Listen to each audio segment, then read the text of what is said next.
We're on the couch. We're on the couch. I feel like we've invited people into an intimate setting in our lives. That's exactly why I decided we should do this. We are giving you a very highly requested advice column.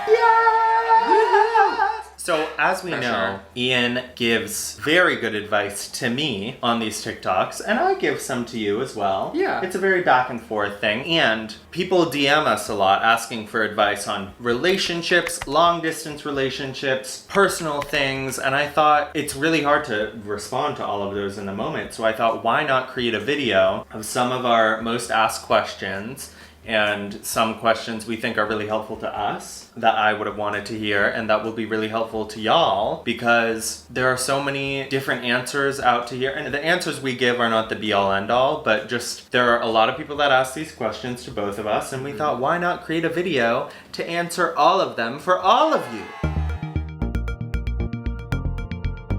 Here's one from John Wild 55. Advice on discipline/motivation. To become a dancer and fit, discipline must be very key. My dad put me and my sister in dance class when we were kids. Going to class every day thing was just kind of built into me. My sister stopped dancing, and then I stopped dancing actually. We both stopped dancing at one point, but then we always had like an after school activity. And then when I got back into dancing in high school, I like that rhetoric and I like that schedule. It's really helpful for me. Just keeping at it, and the training I think was really obviously important. What about you?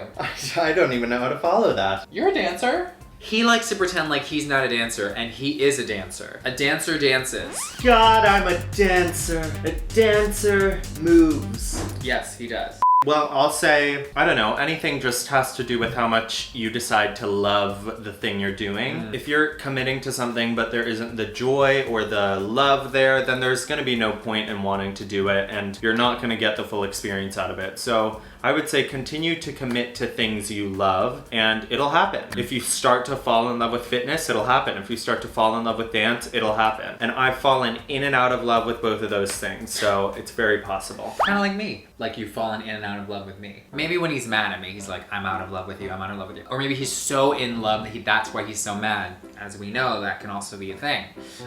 But I'm not a therapist, I don't know the rules and all that. Next one is from Jelly J Bum. How do you become more confident? Woo! That's a big one. I would tell like my niece who maybe has some, she doesn't have confidence issues, but if she did, I would put her in situations where I know she thrives. So if there's an activity I know she likes, yeah, pretty much any craft that I think she might be good at or enjoy, I would put her in that class or do that activity with her so that she feels good about this thing that makes her feel good. And as you feel good, you know, you like go on a run or you had a great take on set and you're just feeling really good about yourself, no one can bring you down. You're pretty much in a great place. You could say yes to anything, or you could say no happily. So find things that bring you joy, that make you feel good because you are good at doing them, and that I think will build confidence. It really all has to do with like love. Even if you may not be the best at something, if you love it, then there won't be the mindset of I'm not good enough holding you back. And I think also just being kind to yourself and knowing, okay, maybe I'm not as good as I want to be at this, but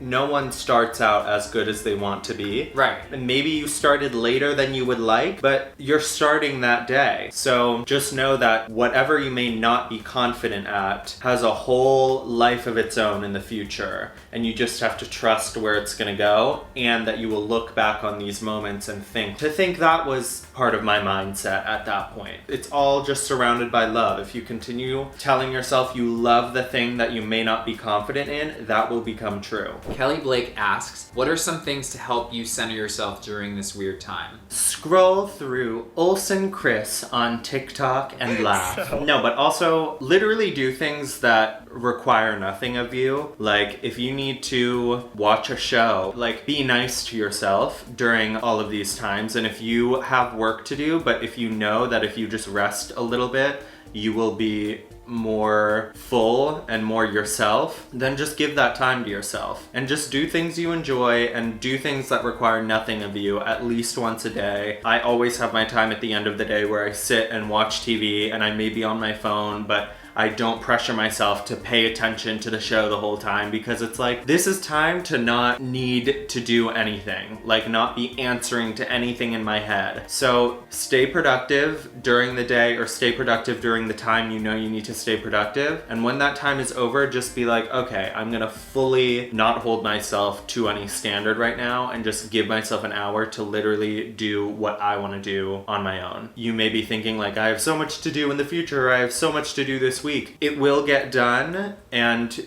set out the time to put in that work so you can then allow yourself to just chill and not care. He said it. For me, literally, that comes to sometimes just getting on the floor, putting my feet up at 90 degrees and like giving my body like a rest. It's a nice little reset, and 15 minutes of meditation always gets me together. From Ceci Bast, tips for a long distance relationship. A couple that pop into my mind are, if you keep whatever story alive, that just stays alive in you, so stop telling that story. Do you like that you're in a relationship? Yes. And think about all the great things that are coming from being in the relationship, and then you will focus less on the not being together and the obvious things. If you're in long distance, there are ways and things to appreciate, and so I would focus on those. Also, always have something to look forward to. If you literally can't plan a time to see each other, you can cut down on the amount of times you FaceTime, and like have it be every Monday, Wednesday, and Friday. So like on the Tuesday, you can be like, I'm so looking forward to the time we FaceTime. There should just always be like some excitement building up, because I think that can be really hard when you're in a long distance relationship. If you FaceTime all the time, you're like, I have nothing to update you on. What is there to talk about? So just continue adding some excitement, whatever that might be, and it's gonna look different for every single couple. Lily's, okay? Question, any advice on coming out? Okay, so I actually saw this question a lot, but in different versions. So this one says, advice on coming out to probably homophobic friends. And then I saw a lot that were advice on coming out to homophobic parents or conservative parents. I also just want to say, like, the thing I say a lot, and I said it in the coming out video too, is there is no timeline in which you have to come out to them. Mm-hmm. If you don't feel safe coming out to someone, you should not come out to them. Your actions are yours and you can do whatever you want, but for safety, I think it would be important to come out to the people who you know are going to accept you first and foremost, so you always have those people. As much as I know there's the want to just like let everyone in your life know and have them love you, some people may not be in that position for you at this point in time, and then that goes into what you say a lot. So if you are ready to come out, mm-hmm. and you want to tell your group, if you feel that ready and then you tell them and then it's not the response that maybe you expected, chances are you just feel so ready and you know the thing about yourself that it won't matter. It won't upset you. If you feel good about who you are and you know that you are an amazing human and you were meant to be on this earth in the way that you were meant to be on this earth, that energy in you, everyone's gonna either support, and the ones who don't, you literally won't care about, because you'll be like, oh, that's okay, because I support me. Salute LMX5's question is, how do you accept your insecurities and flaws? So for me, I learned this year actually that my insecurity or my imposter syndrome in any situation, whether I'm doing a show or just in rehearsal with friends that I've been with forever, there's that level of like, do I belong here? Oh, I'm not gonna hit the step the way I imagined, right? All these fears. But what I've learned is that actual fear and some of those thoughts actually end up helping me because I push myself past it. Mm-hmm. That doesn't always happen, right? You get those thoughts and they can actually like debilitate you and they can keep you kind of frozen. But I've learned that if I'm getting that response maybe from an outside person, I think it freezes me. It's like when you have a dance teacher who like yells at you and is giving you a little bit more vinegar than honey. You're like, oh, like I'm scared to do or be, right, in front of them, but it's just them pushing you. But if it's you with your own mind, it's a little easier because I go, it's okay, I can coach myself out of that in those moments. So I've learned to accept and become friends with my insecurity because it kind of helps me get to security. And flaws, your flaws are actually the things that make you perfect because they're special to you, and that's that on that. I have to consciously remind myself no one is thinking about my insecurity as much as I am, and no one is thinking about my flaws as much as I am. And if some troll on the internet is pointing out one of my flaws, I just know that is such a minuscule opinion compared to the people who actually love me. Just realizing literally no one is letting it consume their mind the way I am. Everyone is mostly thinking about themselves, and even if someone is pointing out one of my flaws, it's really just reflecting on how they're feeling about themselves. We love you guys. We Thank really you do. for watching this week's video. We would love to do this again. And remember to focus on your blooming. Bye. Are you ready? I'm ready to hit it. To hit this ground running. Come, sit on the couch with us, child. My friend Juan started his show a while ago, and he could always do the karate chop on that. Are you tired of hearing us talk yet? Phenomenal cosmic space. Phenomenal cosmic power. This is why they need the prompter. Even Katie Couric couldn't do it. Okay. Don't tell people that. Well, I didn't say canker sores. I said you have mouth sores. That sounds even worse.